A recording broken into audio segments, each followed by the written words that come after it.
It starts when fertilized eggs arrive at the hatchery from breeder farms.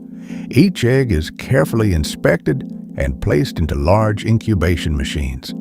Inside, the temperature is kept at exactly 37.5 degrees, with perfect humidity to support life. The machines gently rotate the eggs every few hours so the embryo develops properly.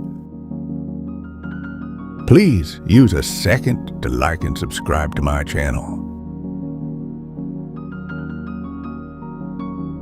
After 18 days, the eggs are moved into hatchers. Then on day 21, it begins. Tiny cracks appear. Chicks break out of the shells using their egg tooth. Within hours, thousands of chicks hatch at once. They are moved to the brooder section, where heaters keep them warm, just like their mother would. They receive clean water, nutrient-rich starter feed, and important vaccines to protect them. Within the first 24 hours, they are vaccinated against major diseases like Newcastle disease and infectious bronchitis.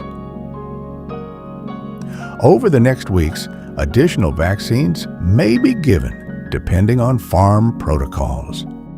After several weeks, once they are strong and feathered, they are moved to the main poultry house. For broilers, they continue feeding until they reach market weight in about 6 to 8 weeks. For layers, they are raised until 16 to 18 weeks before being transferred to laying houses.